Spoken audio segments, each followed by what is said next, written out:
Hello everyone and welcome back to another video. In this video we're going to be going over some geometry drills to help you succeed on the math portion of the SHSAT. This video is brought to you by SparkSTEM Scholars. Okay, so today we're going to be going over the principles of geometry on the SHSAT. So I thought it would be a good idea to start off with angles, which is like basically half of what you need to succeed at the geometry part of the math section on the SHSAT. So let's start off with a line and angle drill. So here it says, for A through E, use the following figure. Now, it also says that lines L and line M is parallel. And the first question is, what is the measure of angle A? So as you can see, angle A is right here.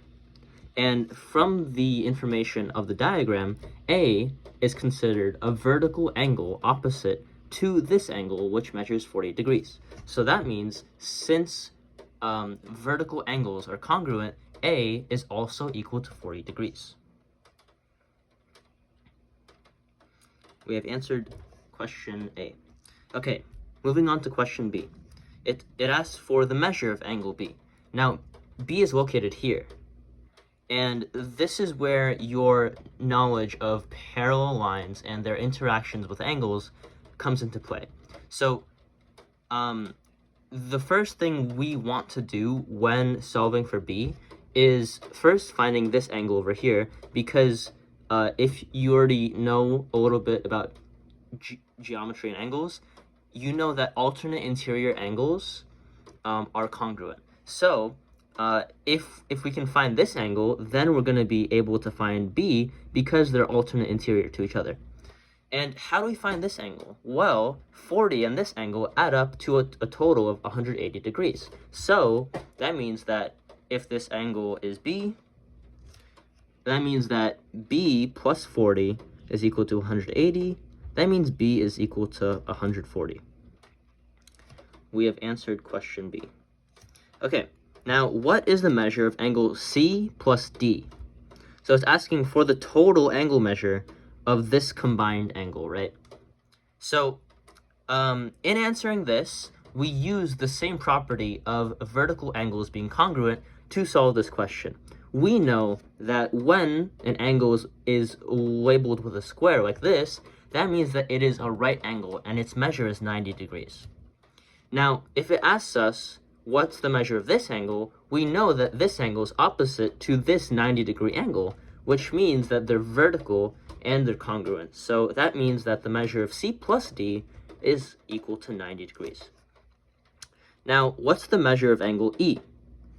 E is right here.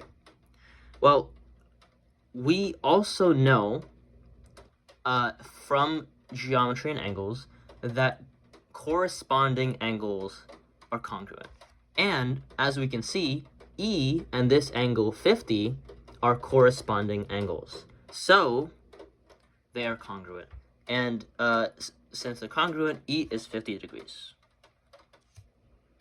Moving on to E. Oh, there you go. What's the measure of 2E plus 2F? Okay, so F is here and E is here. So they're asking what's 2 of E plus 2 of F? Well, we can rewrite this question as 2E plus F, right? Because through the distributive property, this turns out to be the same thing. Okay, so it's first, in order to solve this question, we must find E plus F. And in order to find that, we know that F through corresponding angles is also equal to this. So this is also F. And here we can see that F and E are supplementary, meaning they add up to 180. So if their sum is 180, that means that E plus F is 180. And that gives us 2 times 180 is equal to 360 degrees total. Great, we are done with these angle drills.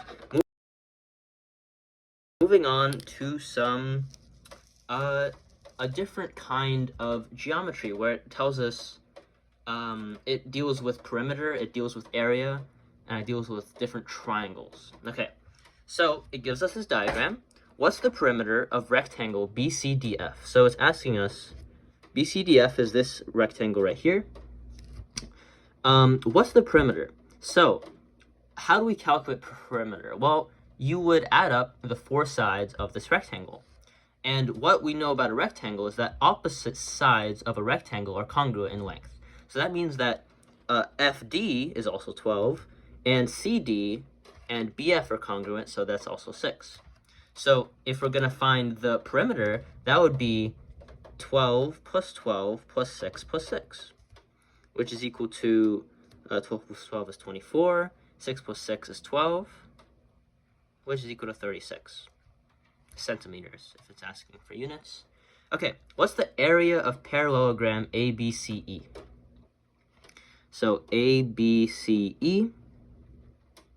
So in order to do this, what you have to know, properties of finding the area of a parallelogram, that actually it is kind of similar to finding the area of a rectangle. And the reason for that is that you can, like, a parallelogram is composed of, technically, a smaller rectangle, this one right here, and two triangles, one here and one here.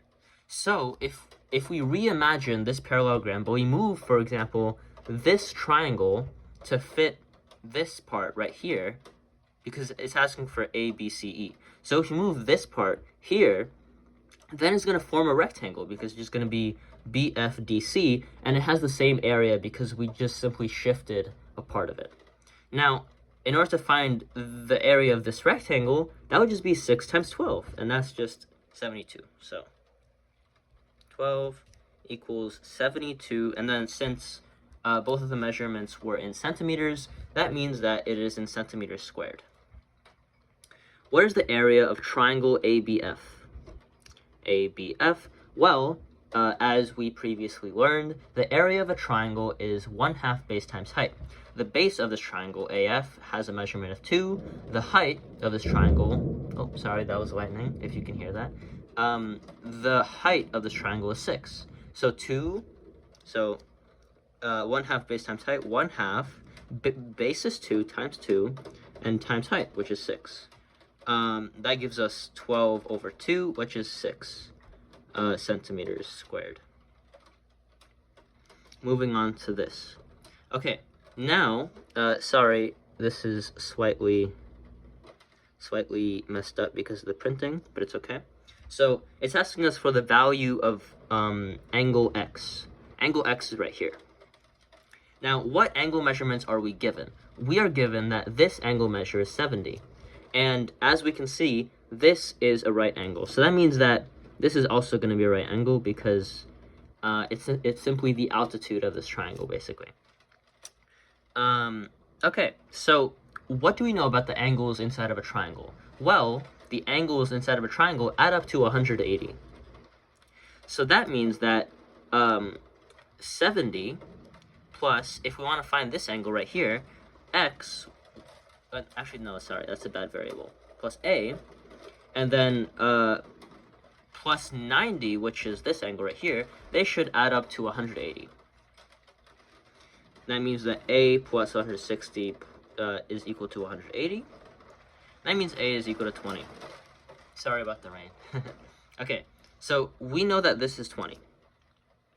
And now, what we do from here is we know that since this is also 90 degrees, this entire angle is 90 plus 20, which is 110 total.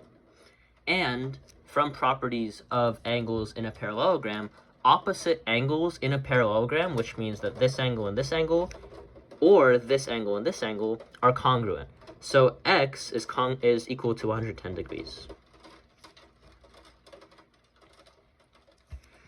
And what's the value of Y? Well, if we found out that X is 110, that means that X and this angle over here should add up to 180. And 110 and what adds to 180? That would be 70. And we do the same step as we did for this triangle in finding the measurement of angle Y, and we get that Y is 20 degrees. Amazing. Thank you for watching, and catch you in the next one.